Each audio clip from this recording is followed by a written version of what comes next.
sounds like a Smosh video title, but honestly, He-Man has earned a title this big. I have always liked He-Man more than most superheroes, and no, that has nothing to do with the fact that he shows more skin than most female superheroes. Or maybe it has a little something to do with it, but the bigger reason is that He-Man represents a very specific kind of fantasy hero. Impossibly strong, noble, brave, kind-hearted, and still strangely goofy when the story wants him to be. He-Man can definitely be considered one of the cornerstones of peak heroic masculinity, not just because of his physique and strength, but because of his benevolence, humility, loyalty, quick wit, and willingness to serve. He is good with weapons, he is a monster in combat, and across different versions of the franchise, he is also surrounded by characters who love sharp one-liners, especially Skeletor. So today, let's take a deep dive into the most important and biggest versions of He-Man across cartoons, comics, movies, toys, alternate timelines, successors, ancient champions, and evil duplicates, starting from the 1980s. Filmation He-Man, 1983. One of the oldest and most iconic animated versions of He-Man came from the 1983 Filmation cartoon, and this is the version that still makes many fans feel instant nostalgia. This cartoon is known for its colorful fantasy world, goofy side characters, monster of the week adventures, and moral lessons that would definitely make you a good Samaritan if you actually followed all of them. The Filmation version became iconic because it balanced heroic fantasy. Skeletor was evil, but he was also witty, theatrical, and weirdly hilarious. Prince Adam, the mortal identity of He-Man, was shown as a laid-back and sometimes underestimated royal figure. But once he raised the Sword of Power and called upon the power of Grayskull, he transformed into the most powerful man in the universe. The power did not just transform Adam, it also transformed his nervous pet tiger, Cringer, into Battle Cat. Cringer was goofy, scared, loyal, and oddly lovable, almost like a fantasy cousin of Scooby-Doo, frightened most of the time but still willing to stand beside the hero when things got serious. This cartoon also popularized He-Man's most famous transformation cry, "By the power of Grayskull, I have the power!" 2002 He-Man. The 2002 He-Man and the Masters of the Universe cartoon can basically be called a more serious reboot of the 1980s Filmation version. The He-Man still carries the heroic DNA of the original, but the show gives Prince Adam more emotional weight.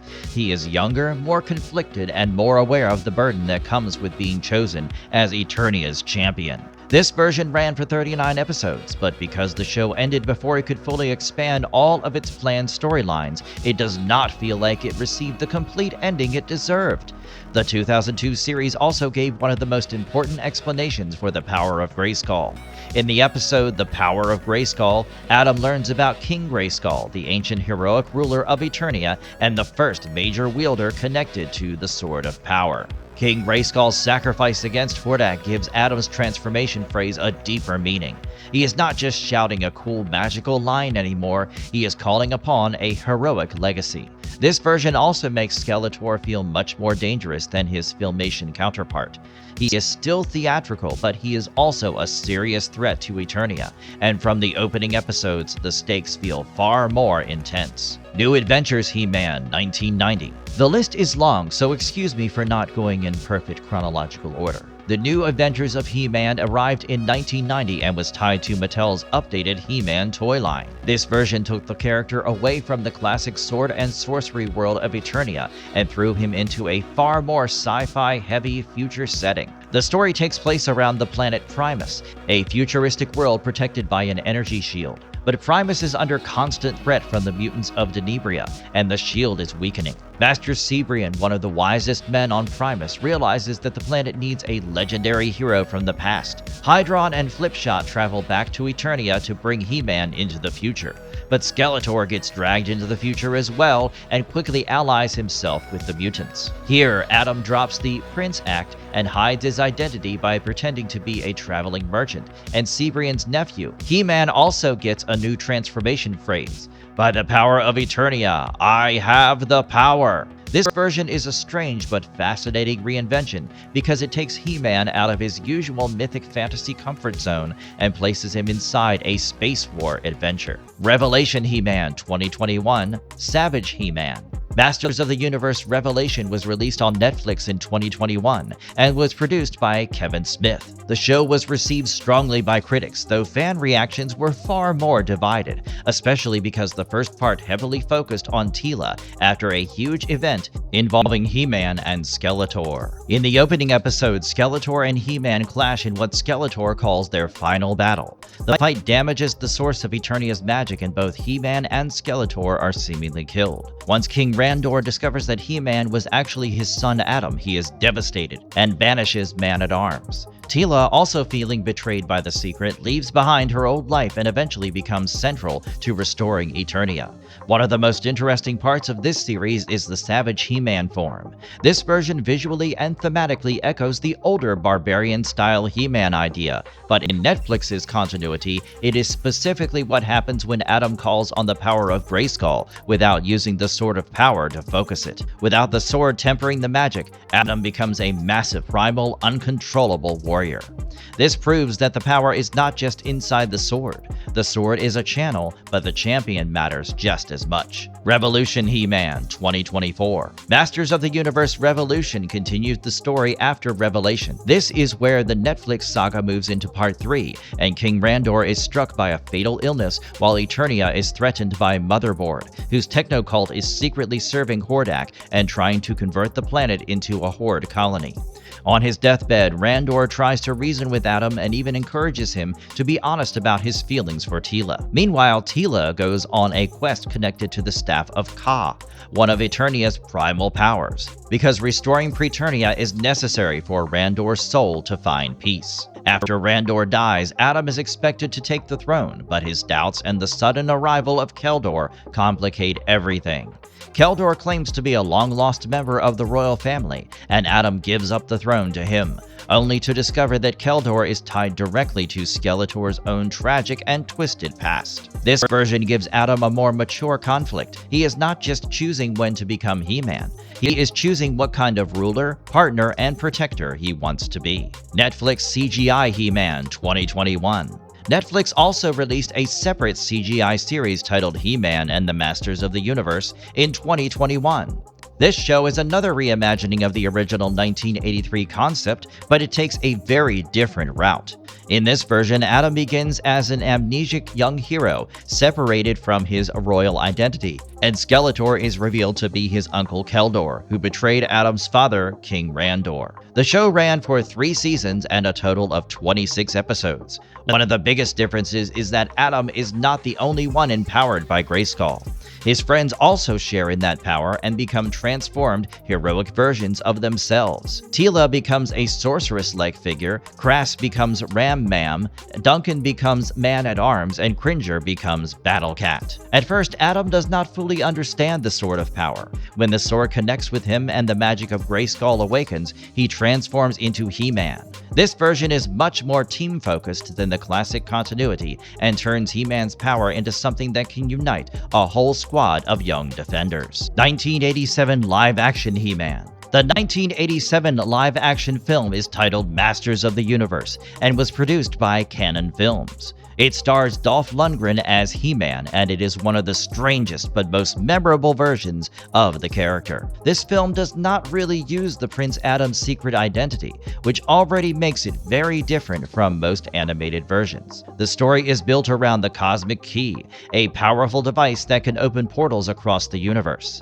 Skeletor wants it because controlling it would give him the ability to dominate Eternia and beyond. But the key ends up on Earth, where it falls into the hands of Julie and her boyfriend, Kevin. Unlike many animated versions, the 1987 film also puts He-Man into sci-fi blaster action, not just sword and sorcery combat. Skeletor's forces chase He-Man and the Eternian heroes across Earth, and eventually He-Man surrenders himself to protect others. But he later regains the Sword of Power and defeats Skeletor by throwing him into a pit. The film was not a perfect adaptation, but it became a cult classic, and honestly, who doesn't doesn't want to see Dolph Lundgren cosplay as He-Man? 2026 live-action He-Man. The newest live-action version of He-Man is set to arrive through Amazon MGM and Mattel's Masters of the Universe. Nicholas Galitzine plays Adam/He-Man, Camila Mendes plays Teela, Idris Elba plays Man-at-Arms, and Jared Leto plays Skeletor. The film is directed by Travis Knight, the filmmaker behind Bumblebee and the CEO of Laika, the studio known for stop-motion films like Coraline and Paranorman. The official trailers present Adam as someone who has been separated from Eternia and must return to reclaim his destiny. The story follows him as he discovers his legacy, returns to Eternia, and faces Skeletor, who has become a major threat to his kingdom. This version seems to be blending classic fantasy, blockbuster sci-fi, nostalgia, and modern superhero-style scale. The movie is scheduled for theatrical release on June 5, 2026. Since the film is now this close to release, the safest wording is not just the trailer has released, but official trailers have been released, because final trailer coverage is already out. DC Comics He-Man. DC Comics has handled He-Man in multiple ways, from early crossovers with Superman to later full Masters of the Universe comic runs. One of the most interesting modern DC versions appears in the 2012 He-Man and the Masters of the Universe miniseries.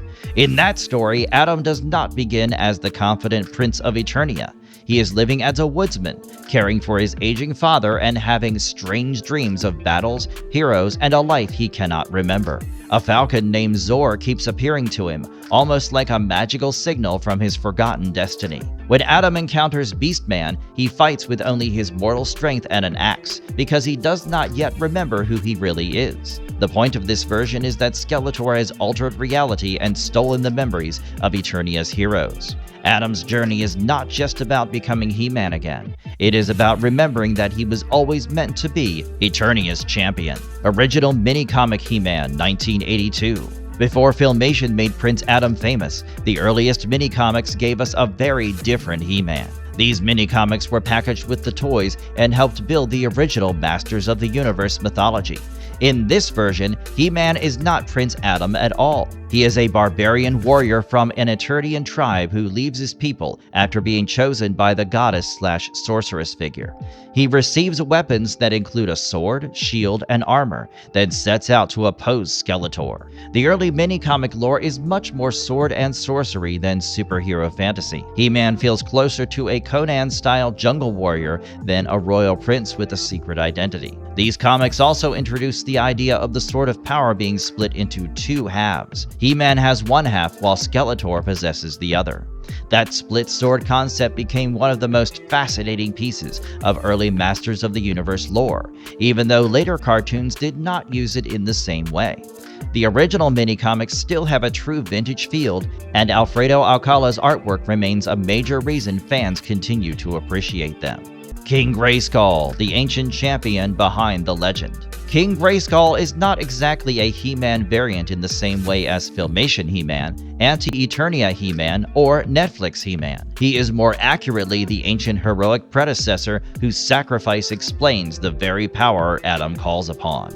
In the 2002 series, King Grayskull is revealed as an ancestor of Prince Adam and one of Eternia's greatest ancient heroes. He is the ruler of Eternia, the protector of his people, the warrior who stands against Hordak. He rules alongside his wife, Vina, who is tied to the early sorceress legacy. The episode shows that Grayskull's courage, strength, compassion, and willingness to sacrifice himself are what make him worthy of the power. To defeat Hordak and protect Eternia, he gives his life, and his spirit becomes connected to the Sword of Power and Castle Grayskull's legacy. So when he says, "By the power of Grayskull," he is not just using a magic password. He is calling upon the heroic sacrifice of the ancient king who made that power possible. Hero/Ro, the lost predecessor and legacy champion. Hero is another important figure, but he should be treated as a legacy champion rather than a simple He-Man variant. He was originally planned as part of a late 1980s toy line direction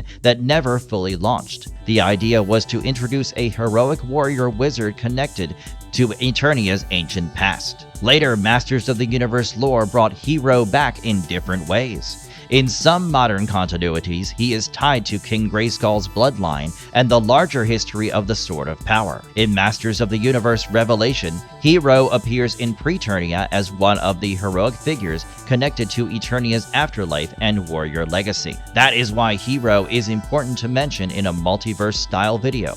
But the script needs to be careful. He is not just another Adam. He is a separate heroic figure who shows that the power, the sword, and the Grayskull legacy existed before the most famous He-Man ever raised the blade. Vikor, the prototype-inspired barbarian champion. Vikor is another character who works best as a prototype-inspired predecessor rather than a direct He-Man variant. He was introduced through the Masters of the Universe Classics line and was based on the early barbarian look associated with He-Man's development history. Visually, Vikor looks like a Viking-flavored fantasy warrior. He wears a horned helmet, boots, and a loincloth, and he carries weapons like a battle axe, sword, and shield. In the lore attached to him, he is often described as a champion who protected the Sword of Power before Prince Adam's era. Vikor also appears in Masters of the Universe Revelation among the warriors of Preternia, standing alongside other legendary champions. That makes him useful for this video because he represents the idea that He-Man's legacy is not just one man. It is a mythic chain of champions, prototypes, ancestors, successors, and alternate warriors. Oolar / Savage He-Man. Oolar and Savage He-Man are often discussed together because both tap into the primal barbarian side of He-Man history. Oolar is rooted in the older idea of He-Man as a jungle warrior, which comes from the earliest mini-comic style version of the character. In later toy line lore, that barbarian concept was developed into its own figure and identity. Savage He-Man, however, is specifically the Netflix Revelation version of Adam when he calls upon the power of Grayskull without the Sword of Power. The sword normally focuses and controls the magic. Without it, Adam becomes a giant, wild, almost Hulk-like warrior who runs on raw strength and instinct. So the safest way to explain this is simple. Oolar is the classic barbarian style idea, while Savage He-Man is Netflix's swordless, uncontrolled version of Adam. They are spiritually connected, but they are not exactly the same character in every continuity. Wandar. Wandar is one of the strangest and most collector-famous He-Man variants. For years, fans associated him with the mysterious brown-haired He-Man figure sometimes nicknamed Wonder Bread He-Man. The exact original story of that figure became one of the great Masters of the Universe collector debates, and the claim that it was officially a Wonder Bread promotion has been heavily questioned. Visually, Wandar looks very close to He-Man, but with brown hair, darker accessories, and black armor. Later, Masters of the Universe lore turned him into his own Eternian warrior rather than just a mysterious toy oddity. He is often described as a heroic champion who saved the goddess of Eternia and earned a place in Preternia. Wandar also appears in Masters of the Universe Revelation as one of the warriors in Preternia. So while his real-world toy history is messy and debated, his modern lore role is much clearer. He is another champion connected to Eternia's long heroic tradition. King He-Man. In He-Man The Eternity War number 15, we see a version of Adam who has fully embraced his role as both He-Man and ruler of Eternia. This is King He-Man, a mature version of the hero who has survived war, loss, responsibility, and the endless struggle between good and evil. This Adam has changed a lot. He is no longer just the prince who transforms into a warrior when danger arrives. He is now a king trying to rebuild a broken kingdom.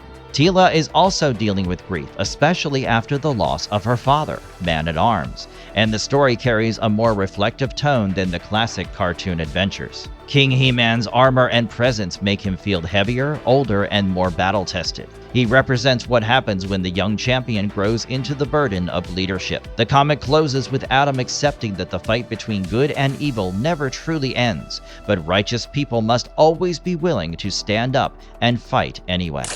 Hero 2/Dare, the future successor concept. Dare is best treated as a future successor concept rather than a simple variant of Adam. Across Masters of the Universe legacy ideas, Dare is often presented as a next-generation hero connected to He-Man's future. Some versions frame him as a son or adopt a successor of He-Man, while other versions connect him to alternate future concepts, where Eternia faces a new era of threats. The important idea is that Dare represents the continuation of the He-Man legacy. He is not the original Adam, but he inherits the heroic role and the responsibility attached to the Sword of Power. Some future lore concepts also connect him to enemies like Skeleton, a next-generation dark counterpart tied to Skeletor's legacy. This section should not be presented as one clean universal canon, because the Dare/Hero 2 material has shifted through concept, toy line, and legacy discussions. But for a multiverse-style video, he absolutely belongs as the future successor version of the He-Man idea. Anti-Eternia He-Man.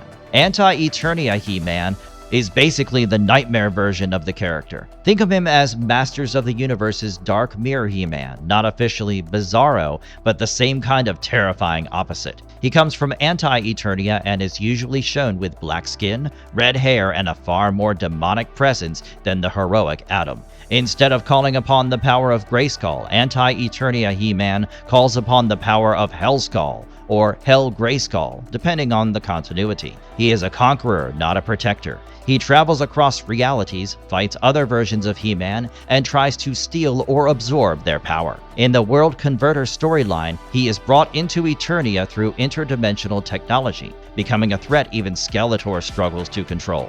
He is almost unbeatable in direct combat, but he is eventually sent back to his own reality when the World Converter is destroyed. This is one of the cleanest evil He-Man variants and one of the most multiverse-friendly versions of the character. Faker. Like Anti-Eternia He-Man, Faker is another evil version of He-Man, but the difference is that Faker is usually created as a deception. In many versions, Skeletor creates or uses Faker to impersonate He-Man, trick Eternia's heroes, and attack Castle Grayskull from the inside. In early toy and mini-comic style lore, Faker is usually treated more like a robotic duplicate. In the Filmation cartoon, he looks almost exactly like He-Man, but has glowing eyes and a hollow voice, making him feel more like a magical copy.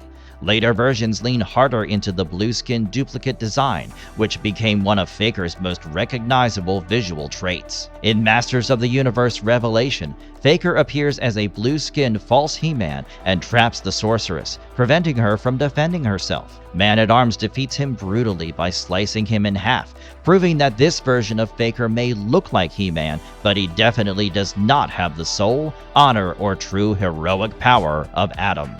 After watching this video, you have basically completed an entire PhD in He-Man multiverse history. The wild thing is that most versions of He-Man are built around the same core idea: a mighty warrior who serves, protects, and fights for the people who cannot fight for themselves. But the franchise has stretched that idea in every direction imaginable. We have the classic Filmation hero, the Series 2002 reboot champion, the sci-fi defender of Primus, the Netflix warrior, the CGI team leader, the live-action Dolph Lundgren version, the 2026 blockbuster version, the original barbarian mini-comic He-Man, the ancient King Grayskull, future successors like Dare, and dark reflections like Faker and Anti-Eternia He-Man. And through all of them, the same truth keeps coming back. He-Man is not just about muscles, swords, or magic castles. He is about responsibility. The power may come from Grayskull, but what makes He-Man matter is the choice to use that power for good. So don't forget to like, subscribe, and keep fighting your own battles, because as Eternia keeps proving, the fight is definitely worth it.